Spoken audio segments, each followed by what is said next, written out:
Sensitive skin has become a major skin condition since, according to a paper published last year, more than 50% of the male worldwide population suffers any degree of sensitive skin, and more than 60% of women. From these people suffering from any kind of or degree of sensitive skin, the 80% of them suffer from pruritus or itchiness. The itchiness is caused by the signs of sensitive skin. The main one is the impairment of the barrier function that leads to the entry of allergens, bacteria, and some pollutants that produce the neurogenic inflammation. This activates the sensory neurons in the skin, leading to a more itchiness on the skin. It is important to mention that in the cosmetic field, the 78% of people suffering from sensitive skin tends to avoid products that produce an unpleasant sensation for them. So sensuality is a very important issue for people suffering from sensitive skin. The itchiness in sensitive skin is mediated by a receptor expressing in the sensory neurons in the skin that is called TRPV1. TRPV1 is not only expressed in these sensory neurons, it's also expressed in some dermal cells like keratinocytes or sebocytes, and also in some immune cells like mast cells. When TRPV1 is activated, this opens and leads the transmission of the sensation to the somatosensory cortex via the spinal cord. This channel can be, receptor can be activated by high temperatures, changes in pH, and capsaicin. In fact, capsaicin is used as an antipruritic agent in clinic, so to treat chronic itch, but it has important side effects that I will comment on this later. TRPV1 is not only involved in sensitive skin by initiating and mediating the itch sensation, also initiates and mediates the burning sensation. When it's inhibited, the barrier function is improved, but its activation leads to more oxidative stress and more cellular damage due to loss. As I said, Calmapsin is used in clinic to treat chronic itch, but has important side effects. These are the burning sensation when it's applied on the skin, but more importantly, the accumulation in the skin.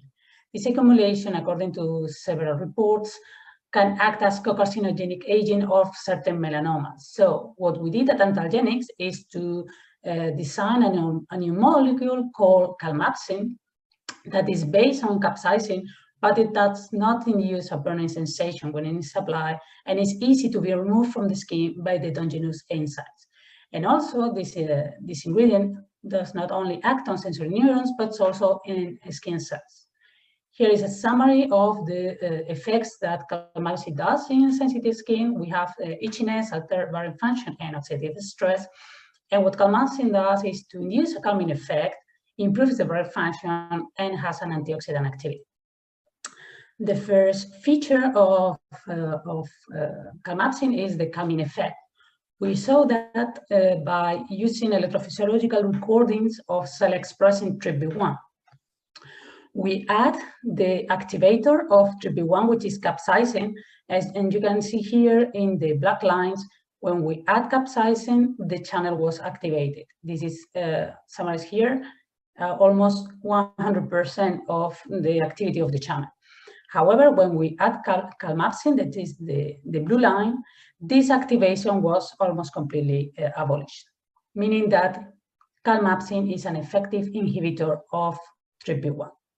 This is translated in vitro in vivo, in a study that we did with volunteers using a Calmapsin-containing cream at 0.025% or placebo for 6 days.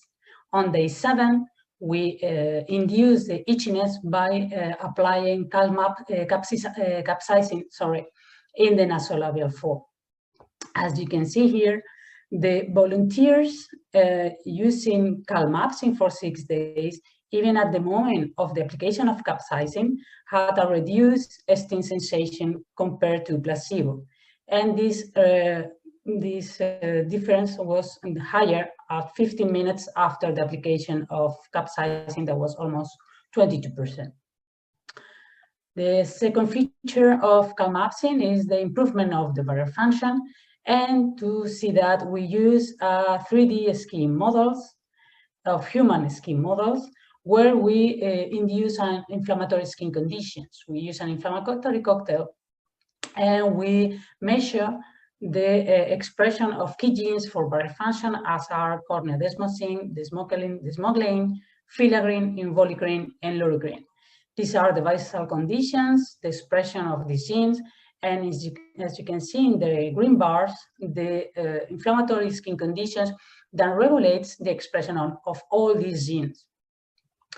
However, when we add calmapsin on top of this inflammatory cocktail, we saw the upregulation of all these genes, meaning that this calmapsin is tending to recover the basal expression of these genes.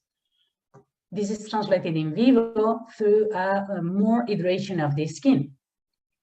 In a pediatric population, we saw that the volunteers using calmapsin containing green, again at 0.025%, these volunteers had more iteration in 15 days after the use, started using it, and maintained 20 days after. This iteration was higher even than the placebo users. The last feature of calmapsin is its antioxidant activity. Using the 3D skin model that we use for the barrier function studies, we saw that the inflammatory conditions decreased the expression of this gene, which is called TMEN79.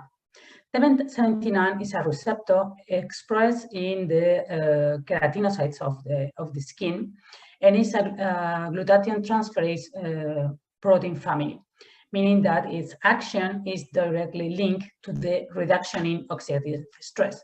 Therefore, if this gene is downregulated, there will be more oxidative stress. What we saw when we add calmapsin is that the expression of TMEN79 was upregulated. And not only that, we also test the direct antioxidant activity of calmapsin. And what we did was to induce the oxidative stress in keratinocytes, and then we measure the concentration of reactive oxygen species. As you can see here, different concentrations of calmapsin, the concentration of internal ROS was reduced, even compared to the positive control, which is ascorbic acid, vitamin C, which was 10 times more concentrated than calmapsin. Calmapsin reduced more the quantity of ROS compared to vitamin C. So in summary, this is the 360 effect of calmapsin in sensitive skin conditions. It produces a calming effect by reducing the overactivity of the sensory neurons, improves the barrier function by the overexpression of key genes, and acts directly reducing the quantity of oxidative stress species inside of the epidermal cells. If you have further questions or need more information, you can contact us through email or calling us or visiting our website. And thank you very much for your attention.